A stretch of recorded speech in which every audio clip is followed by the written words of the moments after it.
Parfois, quand on a besoin de sélectionner une onde particulière pour effectuer un soin énergétique par exemple, mais également pour tout un tas d'autres raisons, on est souvent confronté à un choix entre plusieurs corps différents, entre des cristaux, des plantes ou des éléments chimiques, pourquoi pas,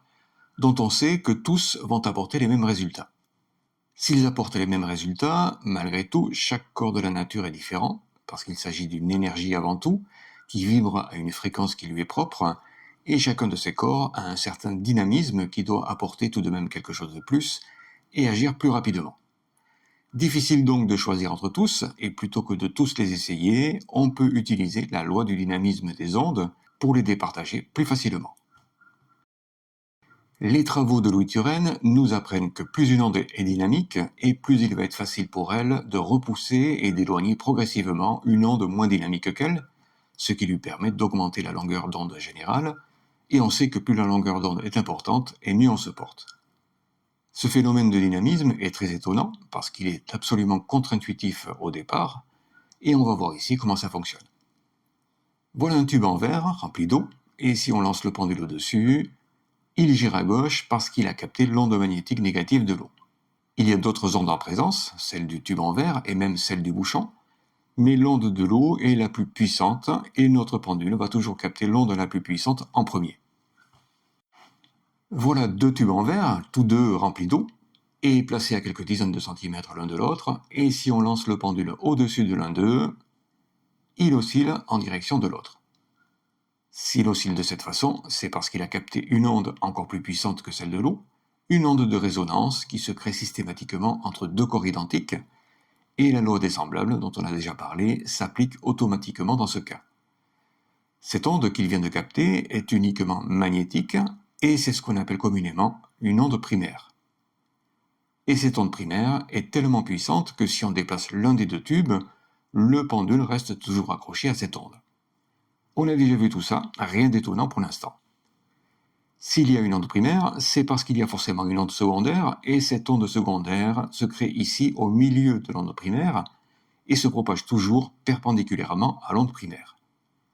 Pour capter cette onde secondaire, il faut lancer le pendule au-dessus de l'onde primaire, et l'obliger à osciller dans ce sens, tout en le déplaçant le long de l'onde primaire. Ça empêche le pendule de capter l'onde primaire qui est très puissante, et dès qu'il va capter l'onde secondaire, qui est encore plus puissante, il va changer de direction plus facilement et osciller perpendiculairement à l'onde primaire, et dans ce cas exactement au milieu de cette onde primaire. Dans l'un de ces tubes, on va placer une pincée de sucre, et on a vu dans une précédente vidéo que si on met du sucre dans l'eau, l'eau va devenir radioactive et émettre une onde électrique cette fois, qui va lui redonner ses propriétés naturelles. On mélange le tube pour diluer le sucre, et si on lance le pendule entre les deux tubes, il oscille en direction de l'autre parce qu'il a capté l'onde primaire. Et pour capter l'onde secondaire, on lance le pendule sur l'onde primaire et on le déplace lentement le long de cette onde, et à un moment donné, il va changer de direction et osciller perpendiculairement à l'onde primaire. Il a capté l'onde secondaire, et si on regarde bien, l'onde secondaire démarre plus près du tube contenant uniquement de l'eau que de l'autre qui contient l'eau sucrée. On en déduit que le tube qui contient l'eau sucrée émet une onde plus dynamique que celle de l'eau, et comme elle est plus dynamique et donc plus puissante, elle repousse l'onde du tube contenant uniquement l'eau. Donc on a d'un côté le tube numéro 1, contenant de l'eau sucrée, dont le dynamisme de l'onde est très important, et de l'autre le tube numéro 2, contenant uniquement de l'eau, dont le dynamisme de l'onde est pratiquement nul. Et on pourrait penser que c'est la masse de sucre dans le premier tube, même diluée, qui permet à cette onde d'être plus dynamique. Alors on va faire un autre exercice, et on va prélever quelques gouttes de l'eau sucrée du premier tube pour la mettre dans le second. Et on se retrouve avec le tube numéro 1 contenant une certaine dose de sucre, et le tube numéro 2 contenant une minuscule dose de sucre provenant du tube numéro 1, donc du sucre très dilué. Et si on lance le pendule entre les deux tubes, il oscille en direction de l'autre, il a capté l'onde primaire, et pour capter l'onde secondaire, on lance le pendule sur l'onde primaire jusqu'au moment où il va changer de direction et osciller perpendiculairement à l'onde primaire. Et on remarque que l'onde secondaire démarre plus près du tube numéro 1, contenant davantage de sucre, que du tube numéro 2. Donc le tube contenant moins de sucre émet une onde plus dynamique que le tube qui contient davantage de sucre. On va faire un dernier exercice et refaire une dilution en prenant une partie de cette eau sucrée du tube numéro 2 et la placer dans un autre tube, le tube numéro 3, contenant uniquement de l'eau.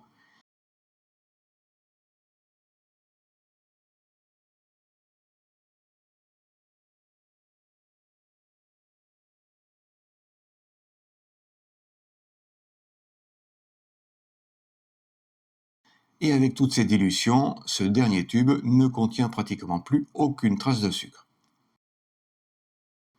Et si on lance le pendule entre les deux tubes, il oscille en direction de l'autre, il a capté l'onde primaire,